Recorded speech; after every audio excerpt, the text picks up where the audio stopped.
Hi guys, how's it going? Welcome back to my channel, and yes, for all my new subscribers, I am Natalia Suri and this is my channel. And today is an author interview day, and I'm sure you must be looking forward to today's author. It is Mrs. Ruth Vanita.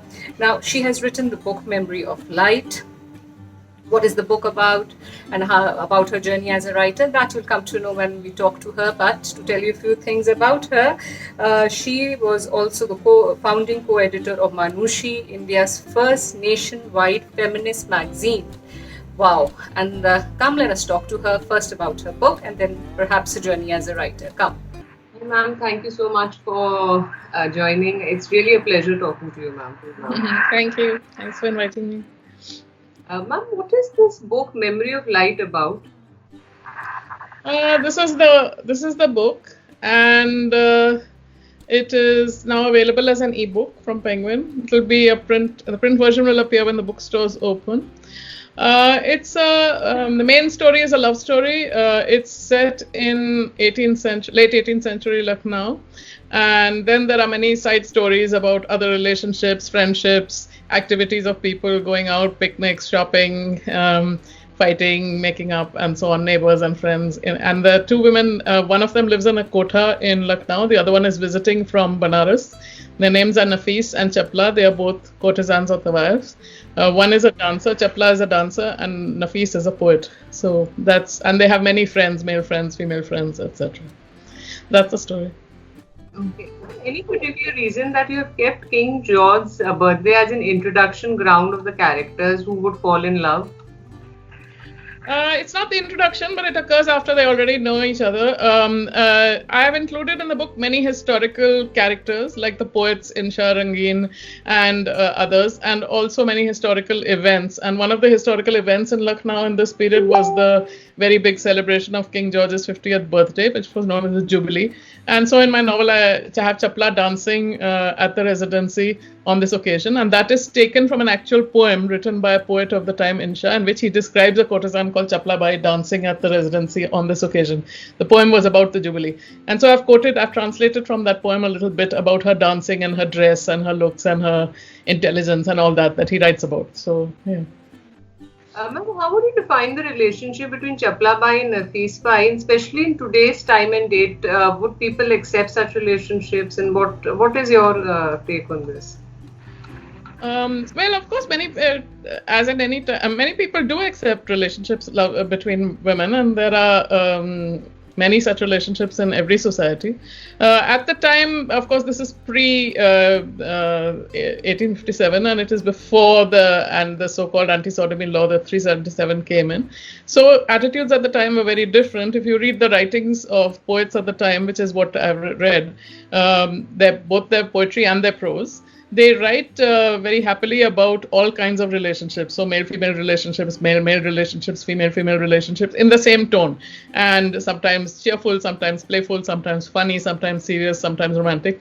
But they write about all of them in the same tone. And so it was, and these are very popular and famous poets. They're not unknown poets at the time. So clearly it was acceptable to write about such relationships. And they write about relationships between women, all the things that women do together, which are friendships, but also specifically romantic relationships. And they even have words for the woman's female lover, the woman's very close female friend, etc., etc.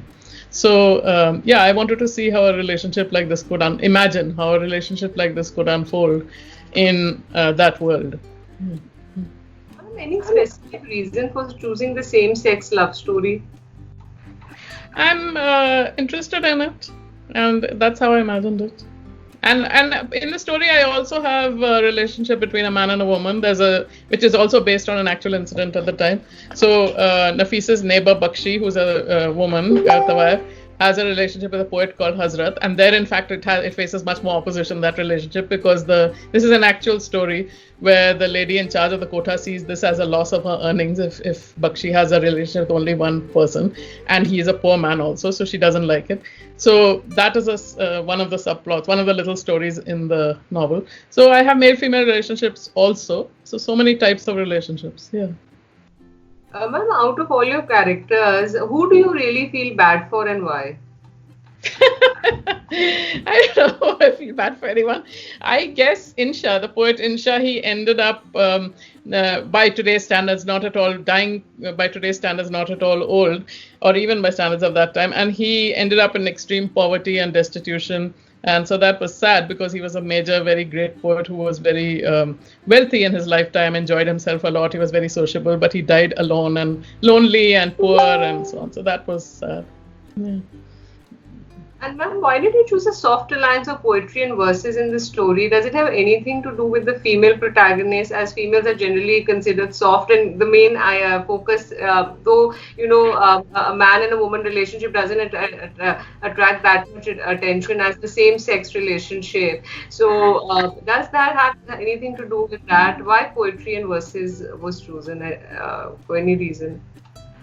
Nothing to do with women. At that time, in fact, all the poetry that I translate in the book, I translated the bits of poems, are all by male poets. So male poets were writing about many things, including women. And courtesans of the wives had male friends. It wasn't just male lovers. They also had male friends with whom they had conversations. They were known for being able to have conversations. They were very educated and they could have conversations about everything. So, so the poetry is actual poetry from the time, all written by male poets, which I have translated bits of. I wouldn't say that same-sex relationships attracted more attention. I'm sure male-female relationships overall attracted more attention. But in the poetry, same-sex relationships are written about quite a lot. But so are male-female relationships written about a lot. So yeah, poetry was just part of the time. Every educated person, I think, read poetry, and most of them also wrote little bits of poetry. So some wrote better poetry, some wrote worse poetry, just like today. But everyone who was educated did write, compose. They knew a lot of poetry by heart. They recited it, and that continued, I think, till the middle of the 20th century. That people knew a lot of poetry by heart, and they could recite it at any occasion. So it is part of life in a way that it isn't part of life. Today, the closest analogy I would say is Hindi film songs. Like today in India, people can quote Hindi film songs. They think of it when any occasion arises. That's the way poetry was in earlier times. For instance, Antyakshari, which is now played with Hindi film songs, it comes across from the ancient past where it used to be played with Sanskrit poetry. So that's how it started. My last question, since you're such an accomplished writer, any tip you want to give an aspiring writer?